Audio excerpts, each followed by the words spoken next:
Assalamualaikum warahmatullahi wabarakatuh. Kami dari kelompok 9 dengan anggota Narita Farahani NIM 21031145 dan Mutiara Madinah NIM 21031024 akan mempresentasikan materi struktur sel tumbuhan mata kuliah struktur dan perkembangan tumbuhan dengan dosen pengampu Ibu Rahmadani Fitri, SPD, MPD.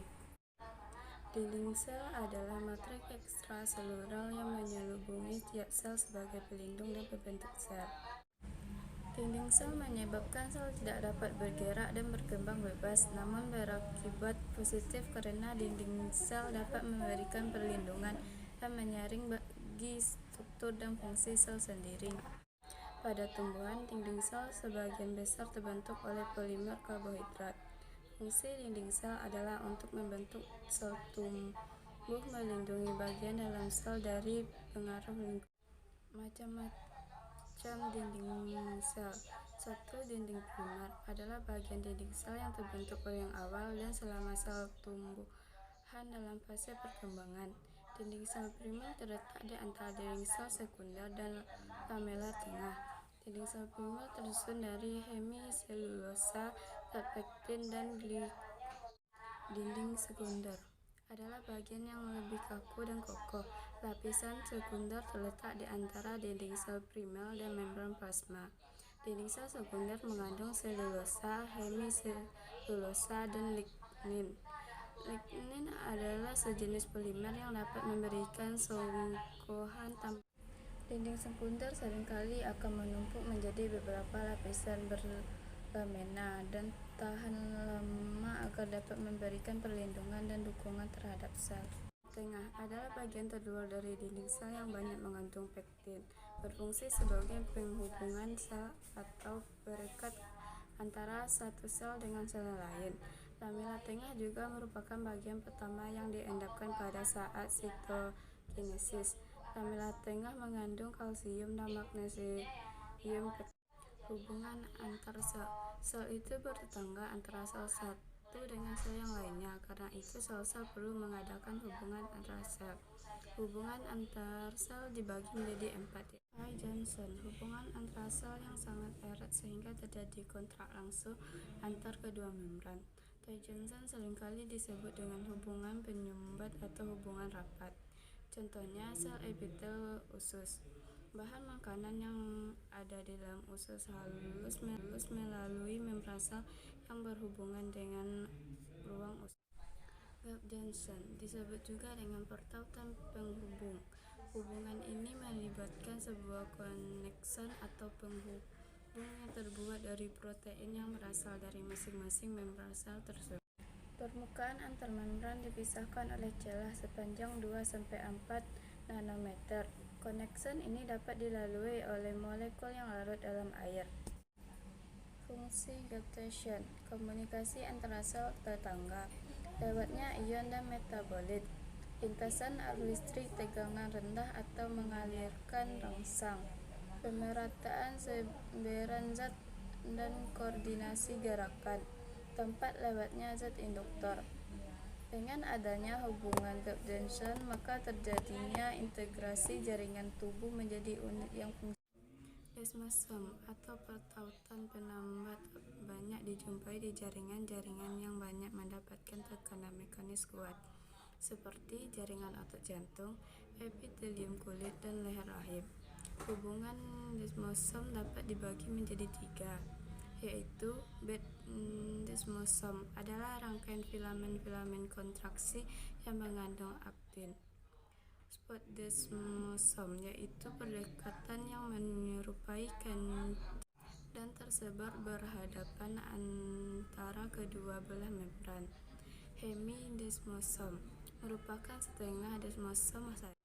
Pertautan ini tidak menambatkan membran plasma dari sel-sel yang berdampingan, tetapi merekatkan permukaan basal sel epitelium ke lamina basal atau matriks ekstra. 2. Komponen-komponen protoplasma. Komponen protoplasma pada semua sel terdiri atas 2 komponen utama, yaitu komponen anorganik dan komponen organik. Komponen-komponen anorganik terdiri atas air, garam-garam mineral, gas oksigen, karbon dioksida, nitrogen, dan amonia.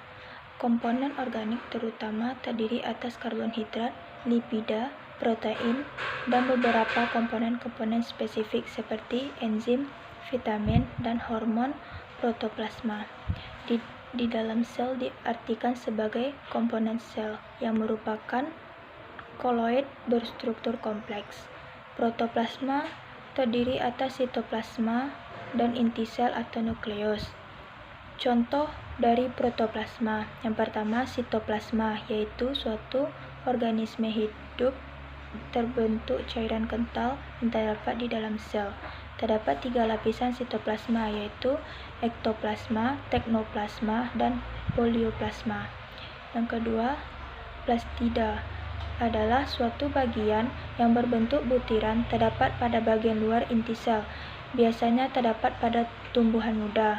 Terdiri atas 4 lapisan, yaitu leukoplas, amiloplas, kromoplas, dan kloroplas. Yang ketiga, mitokondria adalah suatu bagian yang tersebar bebas di dalam sitoplasma yang memiliki bentuk keanekaragaman seperti bulat, memanjang, dan terkadang seperti busur. 4. Ribosom, partikel kecil yang dapat ditemukan menempel pada dinding luar retikulum endoplasma yang mengandung ARN, nukleoprotein, dan enzim-enzim yang berguna untuk proses sintesis protein. Yang kelima, badan Golgi, berbentuk pipih bulat dengan membran halus sebagai pemisah.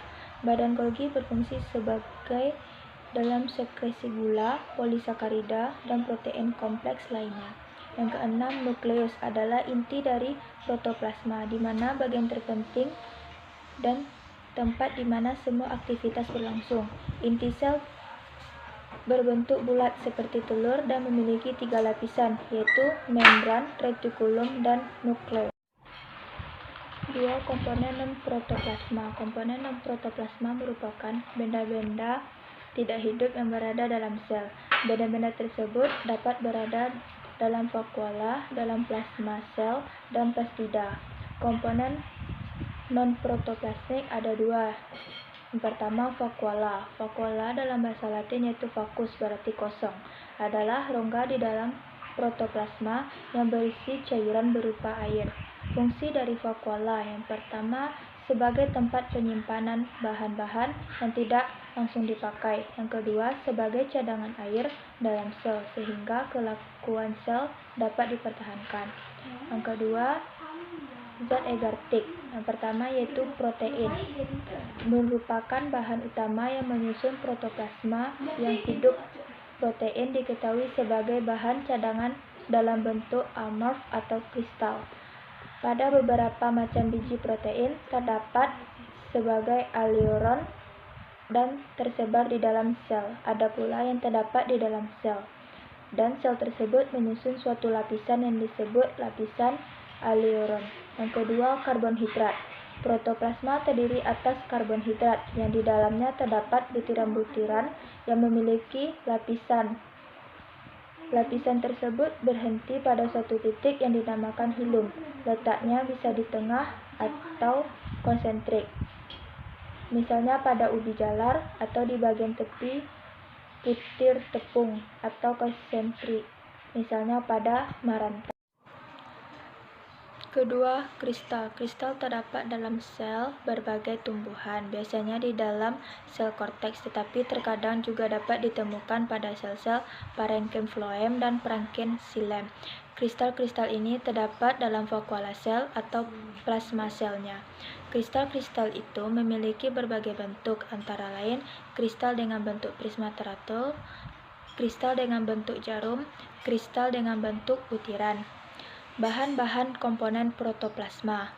Yang pertama, komponen non-protoplasma adalah komponen tidak hidup pada sel, terdiri dari 2 jenis bahan, yaitu cair dan padat.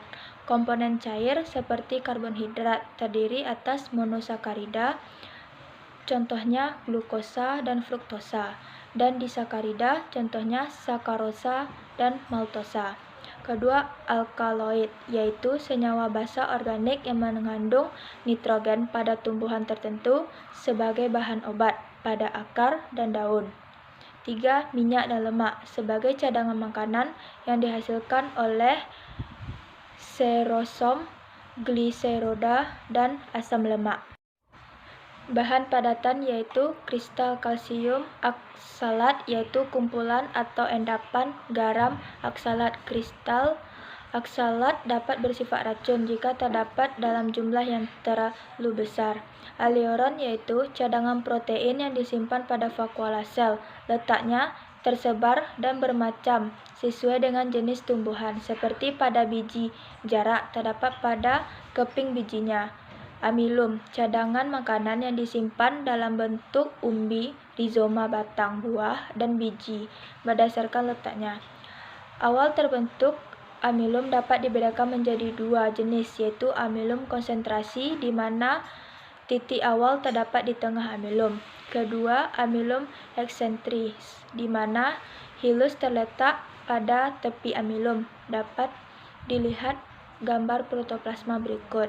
Sekian presentasi dari kami. Assalamualaikum warahmatullahi wabarakatuh.